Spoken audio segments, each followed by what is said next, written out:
To be a person of faith also means this. It means to cling to the promise of God even in the face of uncertainty. Again, that's precisely what Jacob does. He clings to the promise. He clings to God. He literally holds God down, demanding a fulfillment of the promise, demanding a blessing. You remember what he says to him, I will not let you go unless you bless me.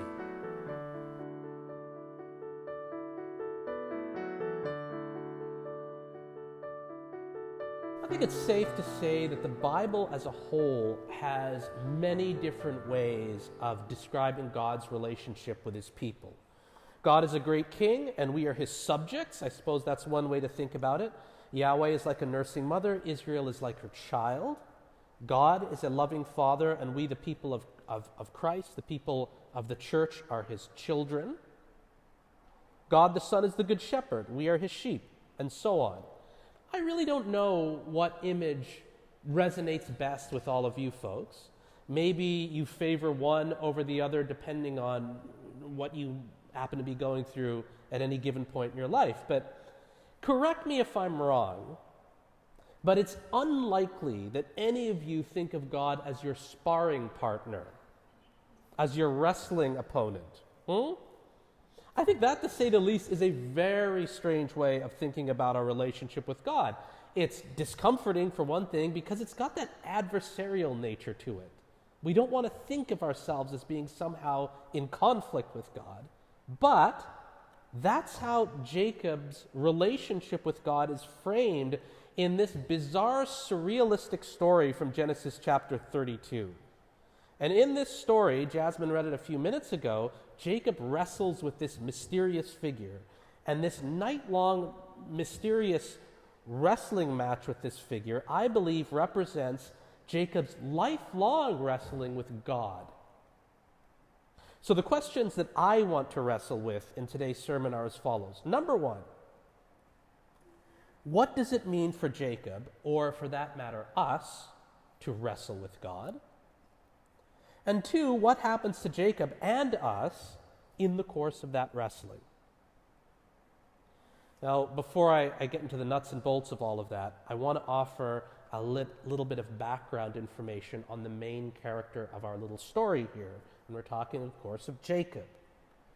Jacob, as you're probably aware, is the son of Isaac and Rebekah, and by virtue of that, he's also the grandson of Father Abraham. Jacob also has a twin brother named Esau. I don't know if you know any twins in your personal life, whether identical or fraternal. Perhaps the twins that you know are closer to one another than regular siblings are. That would be the case with the twins I know. Not so Jacob and Esau. In fact, these two have been feuding with each other apparently since they were in their mother's womb. Apparently someone told Rebekah that two nations are feuding within your womb. And I have no idea what that would look like on an ultrasound, but it would be pretty. Their rivalry eventually culminates when both Esau and Jacob are adults, and then their aging father is on his sickbed.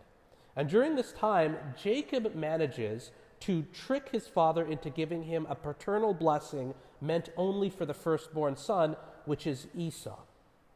Because, between the two twins, Esau came out of the womb first. So needless to say, when Esau realizes that Jacob has stolen the blessing that was rightfully his, he's infuriated. Esau is infuriated. In fact, he's so incredibly angry with his brother that immediately he starts to plot his murder. When Jacob finds out his brother wants to kill him, he leaves the land of Canaan, as any wise person would do. And this is very significant. I'll tell you why it's significant.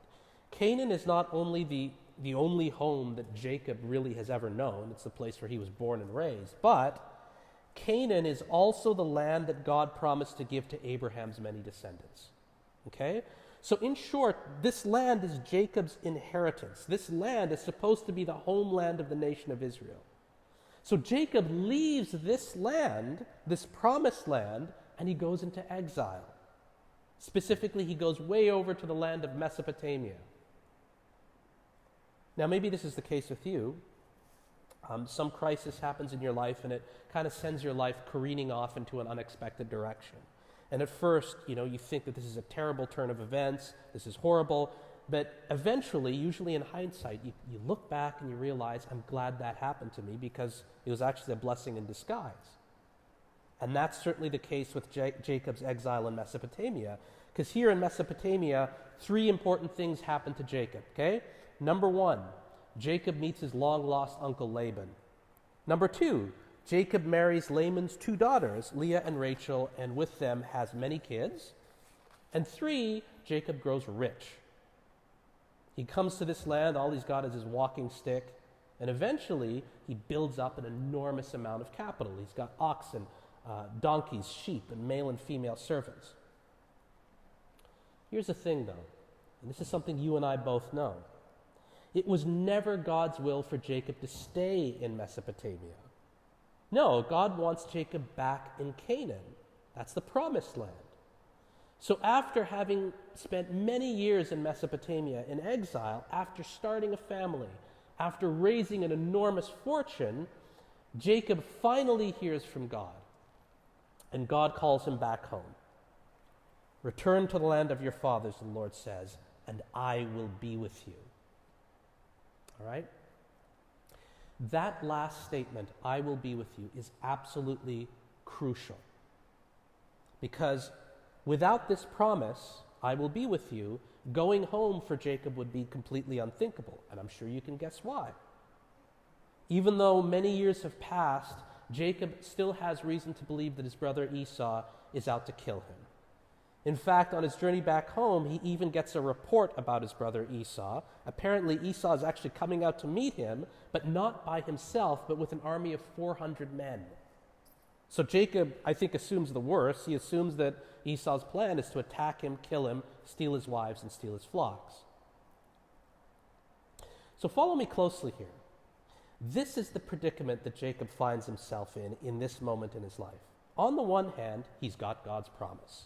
God says to him, I will be with you. In other words, I'm going to make it that everything turns out okay for you. On the other hand, Jacob has the threat. He has the threat of his brother Esau, who the last time Jacob knew wanted to murder him. Now, Jacob could say to himself, potentially, forget the voice of God. I'm not risking everything that I have, including my wife and children and my life, just to go back home so I can get killed by my brother Esau. I'm staying here in Mesopotamia where it's perfectly safe. He could have done that. But what does Jacob do? He clings to the promise and he continues to make his way back to Canaan and hence back to his brother. Now, I want you to bear in mind, this is by no means an easy decision for Jacob. Because although he trusts in the promise, Jacob has still no way of knowing for absolute certain that things are going to turn out well for him in the end. He has no way of knowing for sure.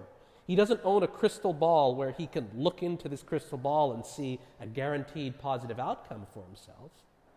To quote St. Paul, hope that is seen is not hope at all. So Jacob is stuck in this place of painful tension, right? So he's hoping that God's promise to him will be fulfilled, but he doesn't know for certain that it will. And you know what that's like, I'm willing to bet, because you've been there yourself too, right? You feel the sense that God is calling you to pursue a particular educational path or career, but you have no idea, no guarantee that things are going to turn out well for you if you follow that path, right? You feel the sense that God is calling you to marry a particular person, but you don't have a time machine where you can go into the future and talk to your future self and say, was that a good move? Maybe you feel called to come to Canada from a faraway place. You don't know what that's going to be like. You feel called to take a controversial stand on something, or you feel called to have a difficult discussion with a family member. You know that that's something that you have to do, but you're scared. Why? Because you don't know for certain how things are going to turn out. We've all been there. So what do we do when we're in that position of fear and uncertainty between the promise of God and the threat? Well, we pray. At least that's what I do anyway. That's exactly what Jacob does. And I think this is a very interesting prayer. In his prayer, Jacob reminds God of the promises that he made to him. And he essentially says this. I'm not quoting the Bible here, but I'm paraphrasing. He essentially says this. "O Lord, you yourself said to me, if you return home, I'm going to take care of you. You made that promise to me. And so because I believe that promise, I'm going to step out here in faith. So please save me from Esau. Please, for the sake of your promise, if not for anything else, for the sake of the promise you made, save me from Esau." Now, what's Jacob doing here? Well, even though Jacob is dreading his future encounter with Esau, he's still desperately clinging to the promise God made him. In short, Jacob is, and I'm going to use this word very deliberately, wrestling with God in prayer. And finally, we come to today's reading from Genesis chapter 32. It's the story, of course, of Jacob's wrestling match with a strange dark figure that represents, I believe, Jacob's lifelong wrestling match with God. And in a minute or two, I'm actually going to go through the highlight reel of this little MMA match. But first, let me say this. I think it's very appropriate to describe this as a wrestling match. Jacob doesn't get into a sword fight with a stranger or a boxing match or a chess game or a dance-off, although that would have been pretty neat. He wrestles with him. You've seen wrestling on TV. Maybe you're from the generation where you're forced to do wrestling in high school. Is that the case? Wrestling involves holds. It involves grappling, embracing, clinging. And that's a very interesting way to think about Jacob's, and for that matter, our relationship with God. What does it mean to wrestle with God? I'll put it this way.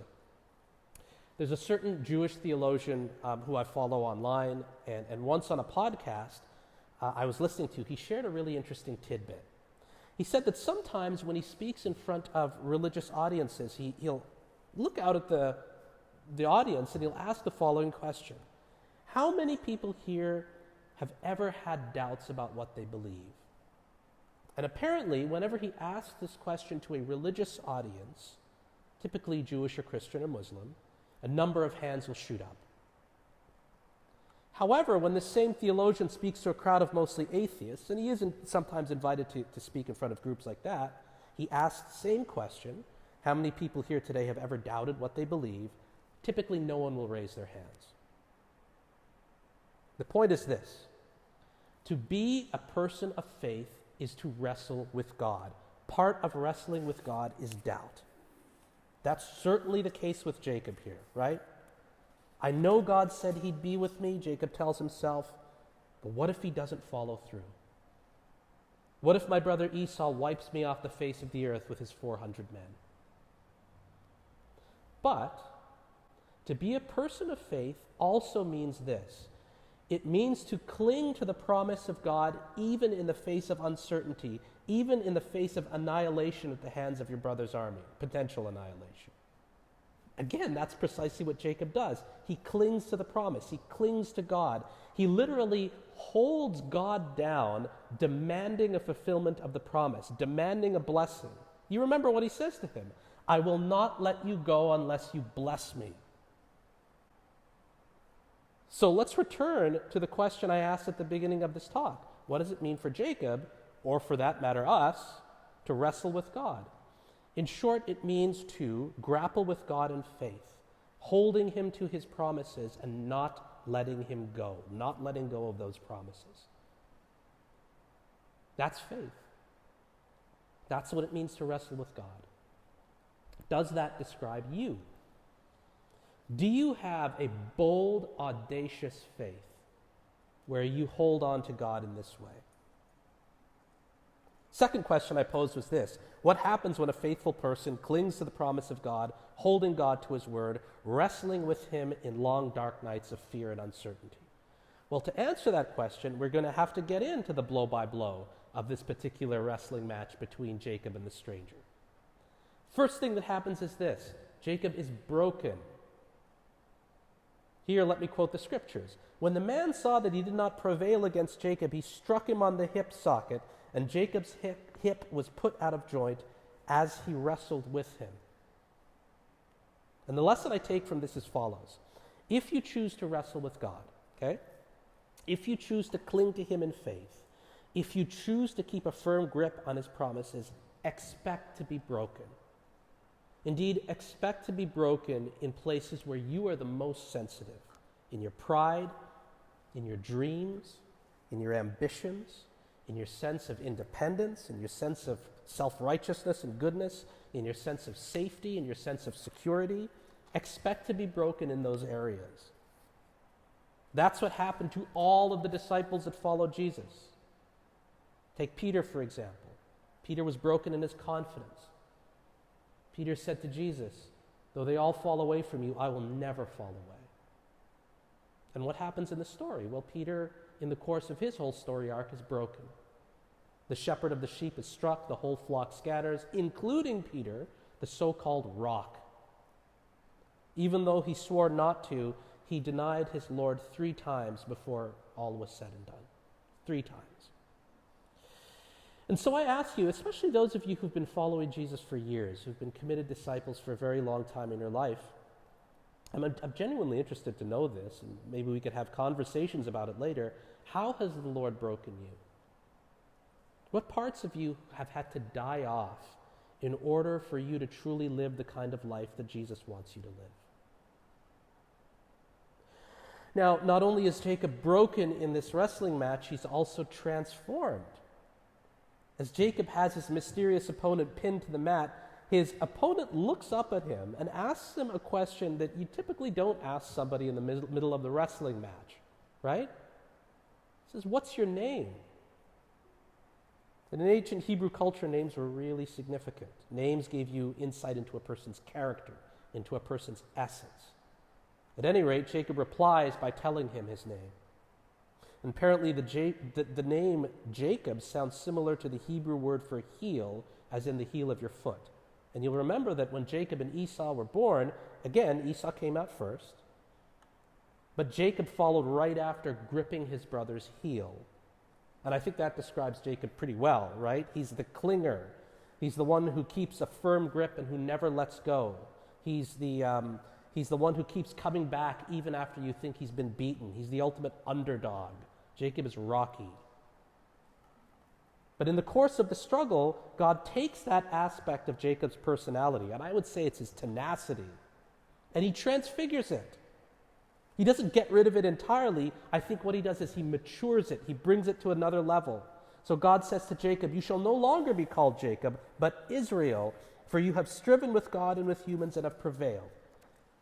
In short, Jacob goes from being a scrappy little street-fighting kid to a mature man who wrestles with God and wrestles with the deep mysteries of life.